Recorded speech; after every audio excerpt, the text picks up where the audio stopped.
Halo teman-temanku, apa kabar teman-teman? Semoga teman-teman sehat ya. Teman-teman, saya mau memberitakan tentang Presiden Prabowo takziah kediaman korban ojol ya yang ditabrak rantis. Namanya Afan ya teman-teman. Jadi Prabowo akan mengurusi semuanya sampai tegaskan keadilan ya, akan ditegakkan. Ya, betul teman-teman ya.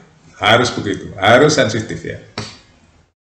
Jadi ini yang saya bolak-balik kenapa saya bikin video ya teman-teman ya. Ini karena memang rakyat sudah merasakan ketidakadilan teman-teman. Dari dulu banyak hal yang dirasa oleh rakyat tidak adil pengelolaan negeri ini ya. Saya bisa menggambarkan banyak hal tentang ketidakadilan itu teman-teman. Tapi saya mau fokus ke masalah ojol ya teman-teman. Jadi saya paham betul ya teman-teman tentang kehidupan rakyat kecil. Karena saya berada di lingkaran rakyat kecil teman-teman. Paham betul lah. Bisa jelaskan secara detail gimana kehidupan rakyat kecil hari ini teman-teman. Bisa berjam-jam saya menjelaskan ya. Tapi saya menyoroti tentang arti kunjungan Presiden Prabowo ini. Nah ini bisa meredam ya. Bisa meredam amarah rakyat. Kita banyak kisah-kisah seperti ini teman-teman di dunia ya. Di dunia banyak, ada yang seorang jalanan yang dibakar dulu ya di sebuah negara gitu ya. Itu memicu revolusi teman-teman. Memicu pergerakan. Hanya satu orang dulu. Tahun berapa itu saya lupa ya. Itu benar-benar nyata itu teman-teman. Nah hari ini multifaktor ya teman-teman yang menyebabkan rakyat kenapa turun ke jalan. Multifaktor, banyak hal sekali ya. Saya ceritakan sedikit tentang kenapa multifaktor ya teman-teman. Pertama, kehidupan ekonomi dunia, ya, kehidupan geopolitik dunia, kehidupan ekonomi Indonesia atau regional atau nasional ya. Banyak hal nih teman-teman, komplikasi kehidupan sosial. Ya, terus yang paling memicu triggernya adalah kelakuan anggota DPR. Ya, itu yang memicu atau triggernya di saat joget-joget terus kalimat-kalimat yang menyinggung perasaan rakyat. Saya aja merinding teman-teman ya kalau mengingat kalimat itu. Kalimat rakyat yang menggaji mereka itu ditolol-tololkan. Itu triggernya ada di situ teman-teman. Ya, itu trigger. Tapi di bawah itu atau di bawah permukaan itu sudah ada ya yang dipendam. Namanya bara dalam bekam. Bara dalam bekam itu artinya rakyat sudah merasakan selama ini ya, yang kaya makin kaya, yang miskin makin miskin.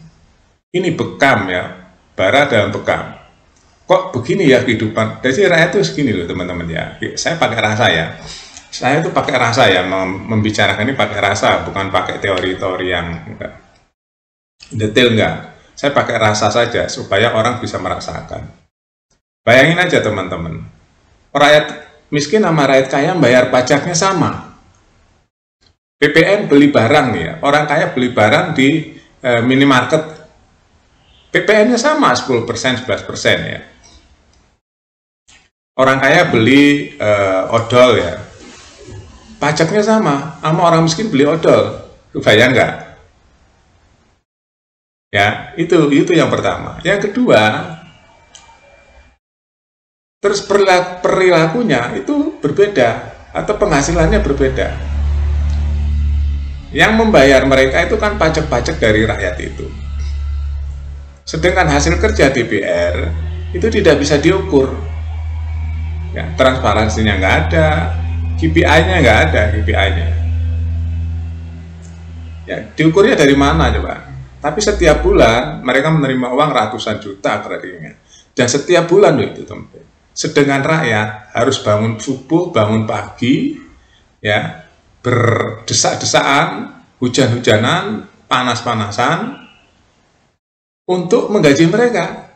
Nah, ini yang logika seperti ini yang selama ini dipendam, teman-teman.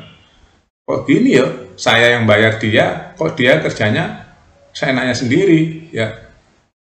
Nah, itu nggak sadar tuh mereka itu, bahwa mereka tuh merasa sudah mewakili rakyat atau sudah dipilih rakyat, mendapatkan fasilitas yang mewah, rumah mewah, ya, mobil mewah, semuanya, beras, listrik, air, ya, komunikasi berpuluh-puluh juta, beratus-ratus juta. Tapi, nah ini ada tapinya nih yang dipendam oleh rakyat. Kok rakyatnya nggak berubah-ubah nasibnya? Nggak berubah, teman, rakyatnya. Bahkan merasa tertekan terus kehidupan ekonominya. Ini yang sebenarnya terpendam di dalam bawah sadar rakyat. Begitu ada trigger, keluar tuh semua perasaan-perasaan itu. Akhirnya rakyat ingin mengambil haknya. Ya, kita tahu ya, negara demokrasi itu kan dari rakyat, oleh rakyat, untuk rakyat. Yang berkuasa itu rakyat. Negara demokrasi itu seperti itu, teman-teman. Revolusi Prancis juga sama ya. Seperti itu tuh. Kenapa ada revolusi di Prancis? Itu tekanan-tekanan yang luar biasa, seperti bara dalam bekam itu. Akhirnya, contohnya 98 aja lah. 98 juga itu yang deket-deket ya. 98 juga sama.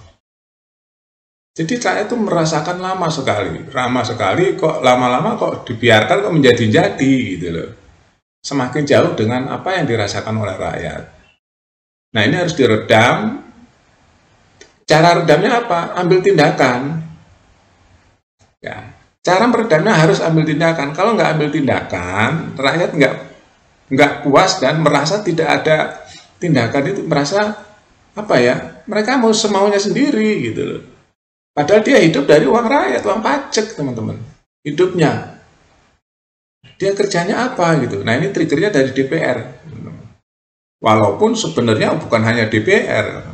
Selama ini rakyat dikasih pemandangan-pemandangan, kemewahan-kemewahan yang hidupnya dari pajak.